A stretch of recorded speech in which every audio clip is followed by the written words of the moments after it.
You mean that dulia can be used towards mankind in a religious context? Would you like me to show you an example? Sure, yes. Please provide an example. Well, since it's not my cross-examination, I can't ask you a question.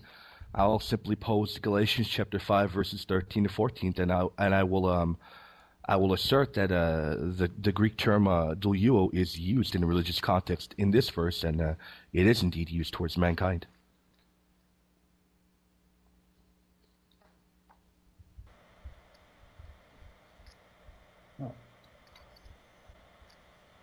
In Galatians 5, 13 to 14, the verse states, "For brethren, ye have been called into liberty, not only use not liberty for an occasion to the flesh, but by love serve one another." Are you suggesting that this says we can serve one another in this lifetime using dulia? Absolutely. Okay, that's the end of the first cross-examination. Now we'll have a negative construct by Turretin, which consists of 8 minutes. The debate today is about whether the distinction that modern Catholicism presents between Latria and Dulia is biblical or medieval in origin. Where does it come from? I would respectfully submit to you that it is not biblical. It is a philosophical innovation designed to defend a pagan practice that was introduced into churches after the time of the apostles.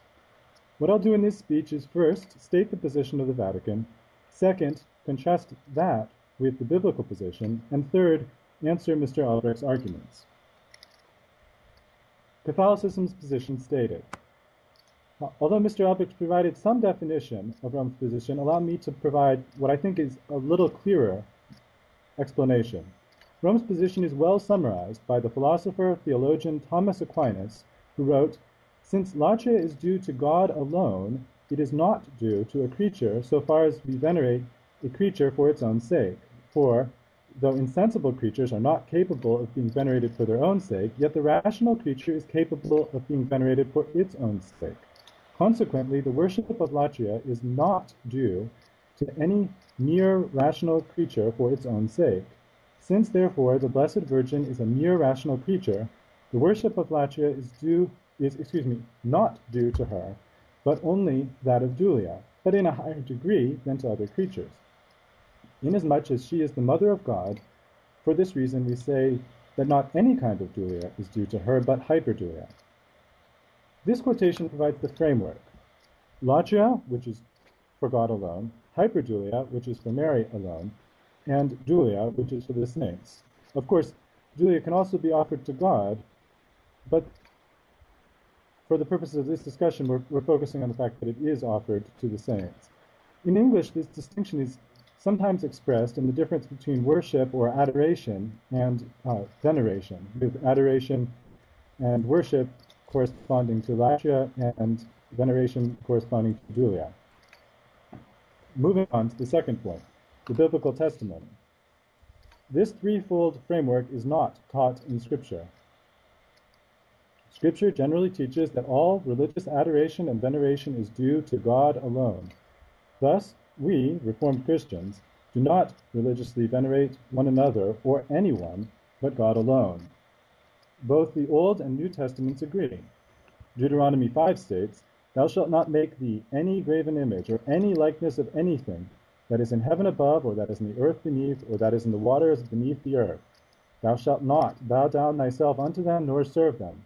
For I, the Lord thy God, am a jealous God, visiting the iniquity of the fathers upon the children, unto the third and fourth generation of them that hate me, and showing mercy unto thousands of them that love me, and keep my commandments." Someone might point out that the word alone is not in the text. Fair enough. Scripture also gets more specific and clear. Matthew 4 states, "Again, the devil taketh him up into an exceeding high mountain, and showeth him all the kingdoms of the world and the glory of them, and saith unto him, All these things will I give thee, if thou wilt fall down and worship me. Then saith Jesus unto him, Get thee hence, Satan, for it is written, Thou shalt worship the Lord thy God, and him only shalt thou serve." The same account may be found in Luke's Gospel. But this was not new to the New Testament. Christ is referencing the Bible to establish this doctrinal position that only God should receive religious adoration or veneration. Notice that Jesus doesn't rely on his own authority in rebuking Satan, but he says, "For it is written." These same themes can be seen in the Old Testament. First Samuel states in chapter 7, "And Samuel spake unto all the house of Israel, saying, If you do return unto the Lord with all your hearts, then put away the strange gods and Ashtaroth from among you, and prepare your hearts unto the Lord, and serve him only, and he will deliver you out of the hand of the Philistines." Scripture provides no exception for men to adore or venerate religiously someone or something other than God with a lesser form of religious adoration.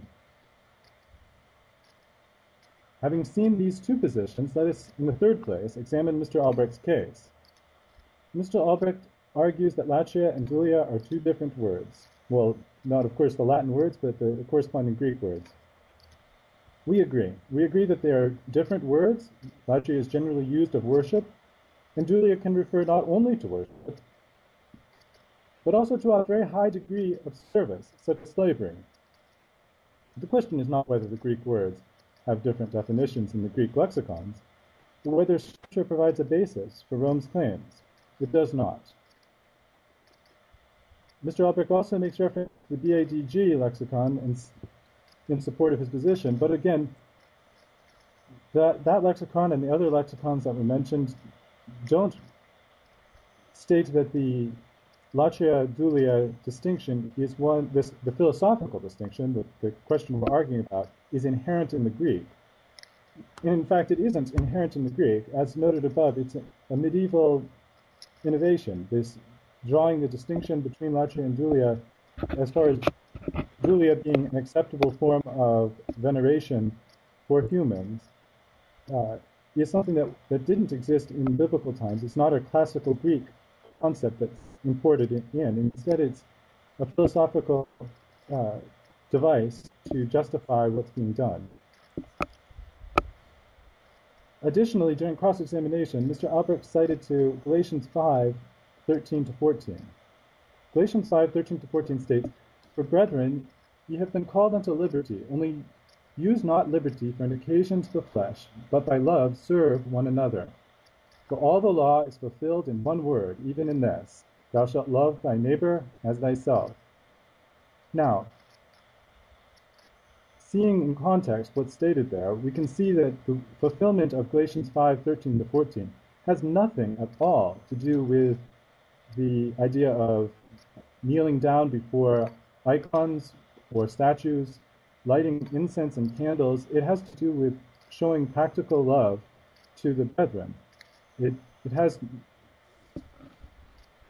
an example would be the Good Samaritan. He is someone who loved his neighbor. This is the kind of thing that Galatians 5:13-14 talks about. It's not talking about the religious context of Dulia that's used in the Vatican's theology. Consequently, Galatians 5:13-14 can't provide a support for the distinction that's been presented. Accordingly, we're left with the scriptural position already stated, which is that we can serve God only. That religious veneration, religious adoration, these things are for God only, and when we give them to anyone except for God, we are in violation of the Word of God, and therefore in sin. I'm now ready for cross-examination. Okay, thank you for that, Turretin. You will now have a cross-examination